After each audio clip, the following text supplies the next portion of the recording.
binili ko na pinurchase ko na electronic kit, no? Akala ko bonus pala sinama. So ito siya guys, no? So na yun, wala. Ito. Bali, itong kit na to is gagamitin ko sa solar kasi may binubuo. Ano to? Ito yung mga gawa ng China ngayon na charger siya. So, yun siya guys. Yung nakita nyo yan, no? Yan yung input ng power niyan. Yan siya. Yan. Output 5 volts. So, charging siya. Pero ang gagawin ko dito guys, solar supply para kahit walang kuryente makakapag-charge ko. So, mura lang ito bili ko rito. Wala pang 50 pesos to guys.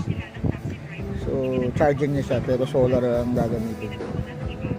Kasi may mga panel ako dito na maliliit na pwede kong gamitin sa kanya para masuplayan siya. Dadaling ko lang yun yung panel tapos papakita ko na lang sa inyo paggawa na. Ano, ganun no, liit lang. Liit yan. Ganun ang supply. Output dito. Papasok. Ano yung charging na nito? Normal lang yun ng charger. Solar na pagagamitin ko. So, ayos lang siya. 109 yung papasok ko. Ngayon kasi guys, ang China, grabe talaga. Nakakatuwa sila. Ang dami nilang product na mapapakinabangan na. Ikaw na lang magbubuo. No?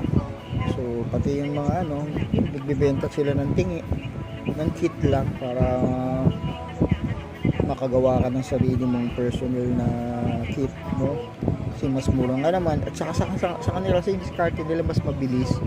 Kailangan may mabilis na umiikot yung product. Ganun sila mag-isip. Hanggang ngayon, ganun pa rin sila mag-isip. Mura, kailangan umikot ng umikot. Kaya mayaman sila eh. Wala tayong sinabing mga Pilipino. Tayo Pilipino, gusto natin. Ang mindset ng Pilipino, magbenta ng mahal, lahat. Mga basic na pagkain, basic na mga kailangan natin. Minamahalan. Kuryente, tubig, basic, dapat mura lang yan. Yan, wala eh. Ganun ang gawin ng Pilipino.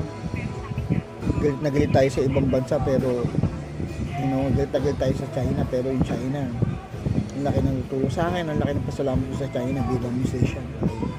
Ako, musical lang ako yung mga, itong solar, ito kasing solar ko guys, nabuo ko dahil sa mga China made na product.